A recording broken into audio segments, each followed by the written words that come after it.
Sud Radio, les vraies voix. Le débat est ouvert. Aujourd'hui, c'est le grand déconfinement. N'est-ce pas, Guy? Oui, à ce qui paraît. Bien. Et on est déconfiné, on est libre, mais jusqu'à quand? C'est vrai qu'on attend ce moment. Et oui, le déconfinement, le grand débat avec Philippe Bilger, Xavier Denamur et notre invité, c'est Jean-Paul Ortiz, médecin néphrologue, président de la Confédération des syndicats médicaux français. Bonsoir Jean-Paul Ortiz. Bonsoir. Bonsoir à vous, monsieur Ortiz. Alors déjà, j'ai une première question à vous poser. Qu'est-ce que vous avez fait de cette première journée, mon cher Jean-Paul? Est-ce que vous êtes allé en terrasse, boire un petit crème? Est-ce que vous avez fait les magasins? Qu'est-ce que vous avez fait, Jean-Paul Ortiz? Alors d'abord, j'ai eu des réunions toute la journée, mais j'ai commencé ma journée mais oui, c'est vrai que les gens travaillent, je l'avais oublié. Café, et oui, par un petit café en terrasse, et c'était quand même vachement agréable. Bon, très bien. Alors, Jean-Paul Ortiz, c'est vrai que le 19 mai, c'est la deuxième étape du déconfinement. Ouais. Les terrasses ont rouvert, les musées, les cinémas, bref, je me baladais dans une rue tout à l'heure avant de rejoindre la terrasse du restaurant Les Philosophes. C'est vrai que tous les commerces ont rouvert avec des jauges, évidemment, et un protocole sanitaire strict. Et je vais vous poser la question que l'on pose sur les réseaux sociaux à nos auditeurs. Est-ce que Emmanuel Macron prend un risque en rouvrant le 19 mai? Est-ce que ce n'est pas un peu trop tôt selon vous, Jean-Paul Ortiz? Écoutez, je crois que bien malin serait celui qui pourrait vous répondre avec certitude aujourd'hui. Ce que l'on sait, c'est que nous sommes dans une situation qui est bien meilleure que celle d'il y a quelques semaines, mais y compris celle que nous avons connue au moment du deuxième déconfinement. Pourquoi ? Parce qu'aujourd'hui, on a 21 millions de Français qui ont déjà reçu un premier vaccin. Ça change la donne. Et quand on voit l'incidence d'hospitalisation, de Covid grave dans les populations aujourd'hui vaccinées, c'est-à-dire très majoritairement les plus âgés, plus de 75 ans, on est à plus de 75%. Quand on voit ces incidences d'hospitalisation, elles sont en chute libre. Donc ça veut dire que non, la partie n'est pas gagnée, mais oui, ça va beaucoup mieux. Et on a en plus l'espoir de cette vaccination qui est en train de se développer partout. On est dans une espèce de course-poursuite. Donc, est-ce que c'est trop tôt ou pas? Je serais tenté de dire on verra dans quelques semaines. Mais n'oublions pas un élément quand même. C'est le degré d'acceptation et d'adhésion des Français aux mesures qui sont préconisées. Moi, je trouve que collectivement, chapeau, quoi. Globalement, les Français... ils ont été vachement raisonnables, ils font gaffe, ils portent le masque, ils ont respecté le couvre-feu. Alors, on va toujours me citer tel ou tel endroit où on a fait une teuf entre jeunes, etc. Mais vous connaissez le proverbe, on ne parle que des trains qui sont en retard, on ne parle jamais des trains qui sont à l'heure, c'est vrai. Franchement, moi, ça me frappe. Je trouve que les Français, ils sont... vachement raisonnables globalement, mais ils en ont marre. Moi, je le vois dans nos cabinets, ils en peuvent plus. Maintenant, ils ont besoin de respirer. Alors oui, c'est un risque, mais on est tellement tous contents de pouvoir souffler un peu que c'est un risque politique, c'est un risque sanitaire, en sachant que ça va quand même nettement mieux. Est-ce qu'il fallait prendre le risque? C'est une décision politique. Évidemment, c'est une décision politique. Monsieur le Président, est-ce qu'on peut considérer que si le Président n'avait pas offert cette liberté relative aujourd'hui, il prenait là un risque politique très grave, et si je vous comprends bien, de l'autre côté, le risque sanitaire n'est pas sûr. Vous êtes moins pessimiste qu'il y a quelque temps, quand vous êtes intervenu sur Sud Radio.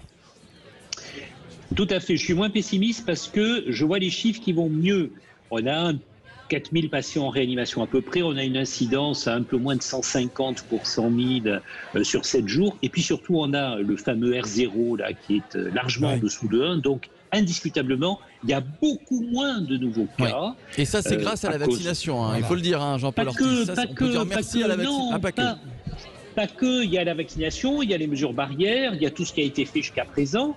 Donc je crois qu'aujourd'hui, le risque politique, il existe, le risque sanitaire, il existe. Ce sont des choix extrêmement difficiles, et ça va mieux d'un point de vue sanitaire.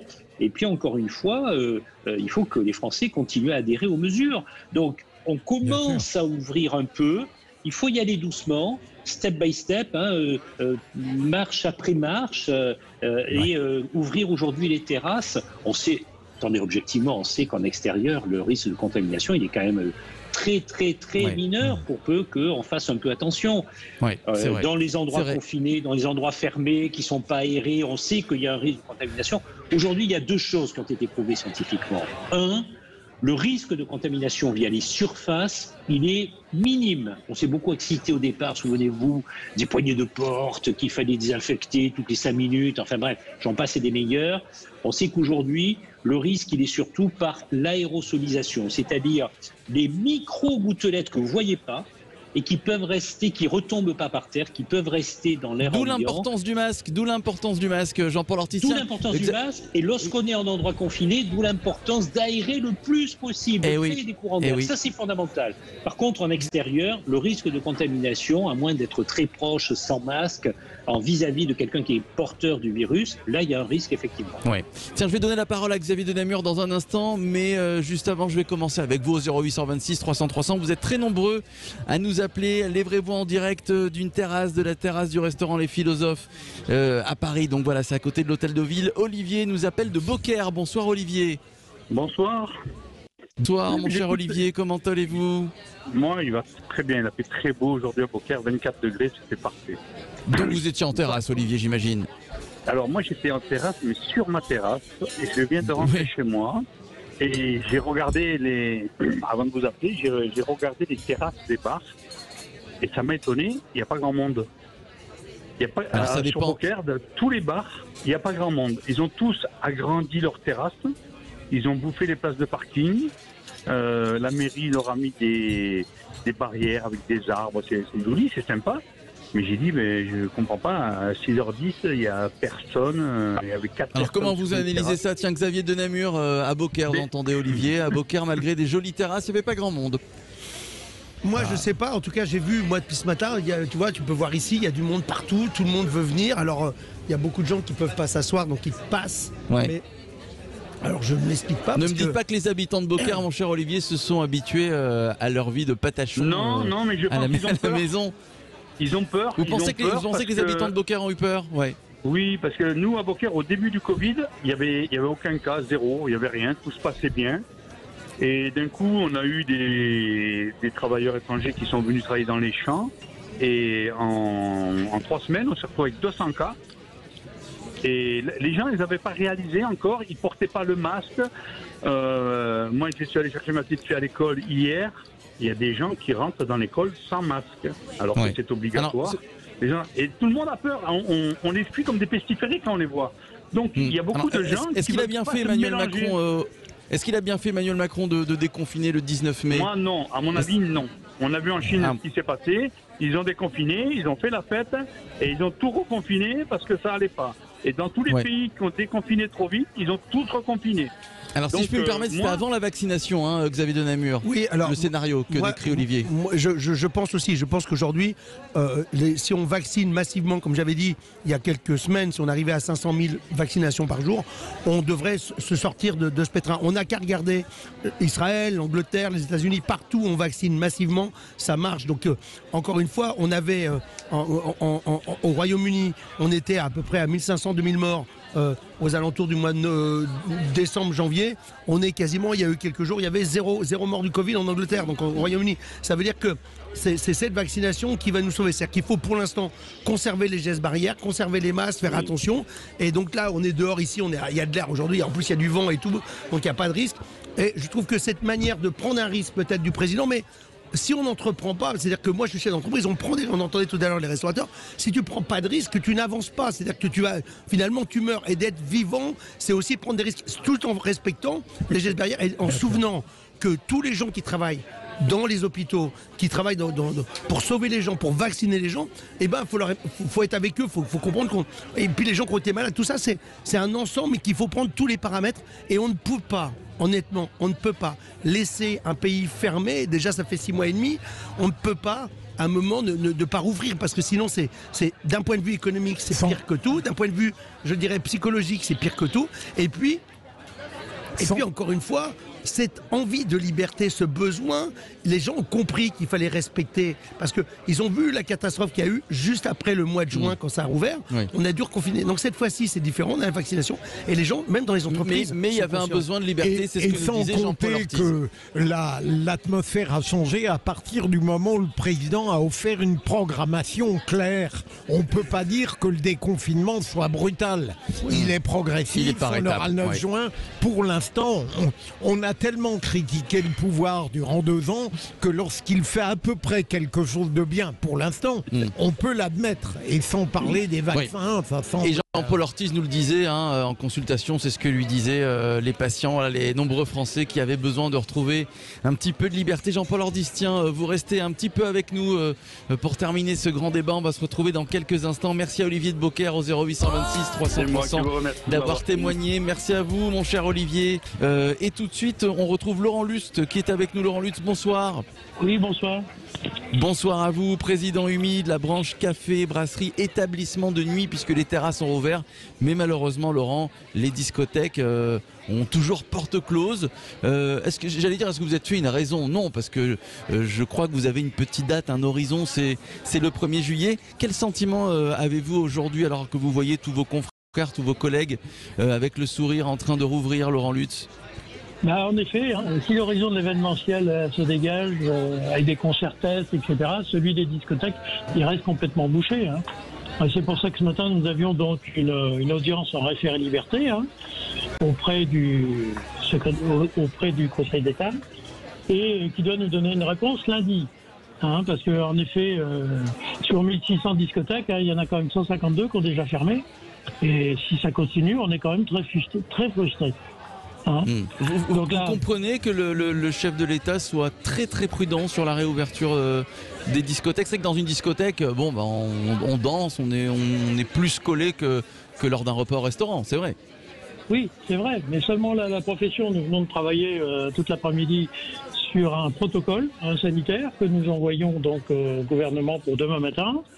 Dedans, nous sommes les seuls à accepter, et comme les salles de concert, le protocole sanitaire.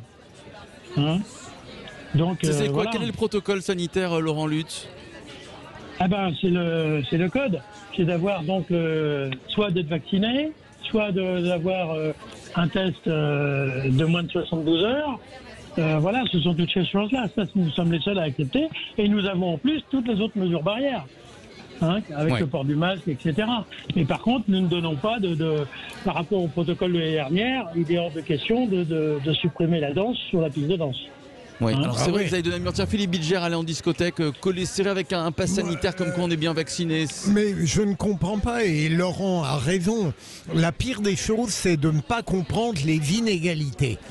Bien sûr, le gouvernement peut peut-être justifier pourquoi il traite les discothèques de manière différente, mais Laurent n'a pas tort lorsqu'il fait preuve d'une sorte d'incompréhension, parce qu'on peut prendre toutes les précautions, bien sûr. On ne peut pas montrer à un commerce, à une discothèque, à quel point elle pâtit d'un traitement discriminatoire, parce qu'enfin, les gens ne sont pas complètement stupides. Dès lors qu'on respecte les précautions, on peut accepter l'ouverture de certains lieux, sinon ils vont être pénalisés à vie. Vous avez donné un mur, qu'est-ce que vous dites? Le chef de l'État laisse les patrons de discothèques à l'abandon sur le bord de la route? Alors déjà non, il y a deux choses qui se passent. Alors il faut savoir aussi que les bars n'auront pas le droit d'ouvrir. Pour l'instant, on ne va pas avoir de clientèle au bar, donc il y a des endroits qui ont des bars purs avec que des gens debout, donc on ne peut pas être ni au bar ni debout pour consommer. Donc ceux-là, on ne peut pas ouvrir. Moi j'ai des endroits comme ça, on ne peut pas les ouvrir. Ce qu'il faut savoir quand même, c'est qu'on a une aide. Alors je sais que les gens veulent ouvrir. On a bien vu qu'il y avait des restaurants qui avaient des terrasses, ou deux qui n'ont pas de terrasse d'ailleurs, ne voulaient pas spécialement ouvrir parce que c'était pas rentable. Parce que pour l'instant, l'aide et les discothèques vont être aidés normalement à 20% de leur chiffre d'affaires de 2019 par mois de fermeture. Donc ils sont aidés. Moi je pense qu'il y a une aide massive qui est donnée, qui permet de tenir. Alors je pense que je ne suis pas comme aussi optimiste pour le 1er juillet pour les discothèques, peut-être celles qui sont en plein air bien sûr, mais donc il y a des discothèques en plein air sur la côte, etc. Mais je pense plutôt l'horizon serait plutôt le 1er septembre, lorsque on va avoir peut-être 45 ou 50 millions. Vous avez entendu Laurent Lutz, 150 discothèques qui ont fermé quand même. Il y aura beaucoup plus de restaurants, vous savez. Le métier, le secteur de la restauration est un secteur où il y a la restauration, l'hôtellerie et surtout les boîtes de nuit et tout. Alors, c'est un secteur où il y a énormément de dépôts de bilan d'une manière générale. Il y en a eu 40% de moins cette année. En 2020, il y en a encore moins pour l'instant parce qu'il y a une aide massive. Et tant qu'il y a de cette aide massive, alors j'entends la demande d'ouvrir, mais il faudrait voir exactement combien il y a de discothèques qui ne veulent pas plutôt attendre qu'on ouvre dans de meilleures conditions. Laurent Lutz, qu'est-ce que vous pensez de la réflexition de Xavier Denemur? Non, mais nous, on demande l'équité de la justice. Hein. On veut ouvrir en même temps que les concerts, les mariages, les lieux d'échangistes, etc. Ouais. Ceux qui veulent ouvrir pourront ouvrir. On a quand même de la côte. On a encore beaucoup de discothèques qui ont déjà raté une saison l'année dernière et qui, là, s'ils n'ouvrent pas cette année, je crois que ça va en être fini. Donc, on y met de la bonne volonté quand même. Seuls n'ouvriront que ceux qui veulent ouvrir. Hein. C'est pas une obligation. Mais tiens, on va poser la question, Laurent. Si je comprends bien, Xavier, les activités qui demeurent sont celles qui véritablement sont solides. Celles qui devaient disparaître auraient disparu même sans Covid. Si on a 20%, je répète que 20% du chiffre d'affaires, c'est colossal, plus le chômage partiel. C'est-à-dire que normalement, si tu as une affaire qui tient à peu près la route, ce qu'a fait le gouvernement, c'est que ça maintient à flot. C'est-à-dire que tu gagnes pas, tu perds pas. Donc tu passes sur... Non, c'est vrai que c'est pas une solution. Je dirais une stratégie économique, c'est pas d'être sous perfusion. Mais en attendant, il n'y a aucun pays au monde qui a fait comme on a fait en France. Jean-Paul Ortiz, qui est médecin, qui est avec nous. Jean-Paul Ortiz, est-ce que vous comprenez la décision du gouvernement de laisser encore fermer pour quelques semaines les discothèques? Écoutez, moi je pense que vraiment les discothèques posent un problème particulier parce que de toute évidence, contrairement aux terrasses des bars, on est assis. Il est bien dit dans les mesures barrières qu'à partir du moment où on se lève, on met un masque, etc. Et la plupart des discothèques, ce sont des lieux clos. Alors celles qui sont en plein air, vous le disiez vous-même, probablement qu'il va falloir réfléchir différemment, mais il y a une proximité des individus. On est dans des lieux qui généralement sont clos et en général on n'est pas assis, on bouge dans une discothèque. C'est le principe. Et le quatrième élément que je voudrais faire remarquer, c'est que ça s'adresse à une population qui aujourd'hui est très peu vaccinée. Donc si on admet la proposition qui est faite par notre interlocuteur, si on admet cette proposition-là, ça veut dire qu'il faudrait faire des RT-PCR et des prélèvements à outrance sur toute une population jeune qui, très majoritairement, n'est pas vaccinée, en tout cas aujourd'hui. Et donc, effectivement, multiplier ces tests et on retombe dans la logique de ce que le gouvernement a voulu éviter, c'est-à-dire une inégalité dans l'accès à des activités de la vie courante. Et on peut considérer pour un jeune qu'aller dans une discothèque, ça fait partie de sa vie de jeune et c'est bien normal parce qu'il va falloir qu'il ait un RT-PCR ou une vaccination. Ça repose le problème de la diffusion et de l'utilisation large d'un pass sanitaire. Moi, je pense que de toute façon, à un moment donné, on va être obligé d'y venir, en particulier pour voyager, y compris à l'échelon européen. Alors, le voyage, c'est sûr. Les discothèques et les restaurants et les commerces, on verra d'ici quelques semaines. Il nous reste très peu de temps. Merci à vous, Jean-Paul Ortiz. Merci de nous avoir éclairés. J'aimerais qu'on accueille Melvin au 0826 300 300. Voilà, Melvin qui nous appelle à l'aise dans le Gard. Il a attendu quelques minutes. Il est resté avec nous. Bonsoir, Melvin. Bonsoir. Pardon mon cher Melvin, vous vous êtes impatienté. Il nous reste quelques minutes. Je vous donne le mot de la fin. Melvin, vous avez été en terrasse aujourd'hui, Melvin?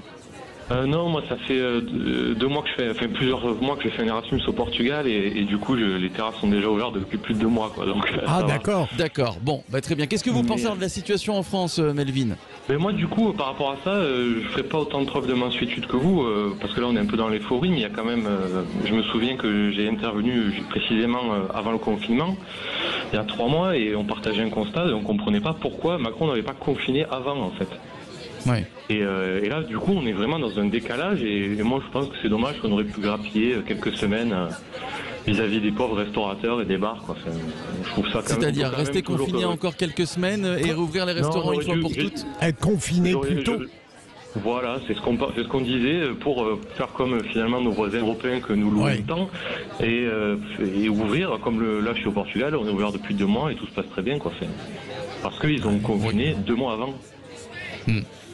Écoutez, alors ça c'était sans compter la vaccination. Alors c'est vrai qu'il y a l'Angleterre Aussi, parce qu'il y avait déjà beaucoup plus de morts qu'en France à l'époque. Ils ont confiné avant, ils ont vacciné massivement avant, mais ils ont fermé pendant 4 mois et demi. Or, nous, l'économie française n'a pas complètement fermé. Effectivement, les restos, les bistrots, le théâtre, le cinéma, mais le reste, ça continue. En Angleterre, ma sœur habite à Londres, il n'y avait rien, tout était fermé et tout. Ça avait plus rien du tout, plus d'économie, c'était fini. Et ça a duré effectivement 2-3 mois, c'était très très très dur. Alors que nous on a continué, on a rouvert les écoles, etc. Donc c'est une autre stratégie, c'est pas la même. Est-ce que c'est moins bon que les autres? Moi, on n'est pas aux manettes. Tu sais, quand tu gères une boîte, c'est toi qui es aux manettes. Tu fais ce que tu veux. Quand tu n'es pas aux manettes, c'est pas toi. Et puis on verra dans quelques semaines. Voilà. Évidemment, en tout cas, on profite de l'ouverture de ces terrasses aujourd'hui. Les vrais voix en direct de la terrasse du restaurant Les Philosophes. On remercie Xavier de Namur de nous avoir accueillis. Merci pour la charcuterie, pour le pain, pour le vin. Ça m'a pas empêché de philosopher, mais c'est délicieux. Merci Jean-Paul Ortiz, médecin néphrologue, président de la Confédération des syndicats médicaux français.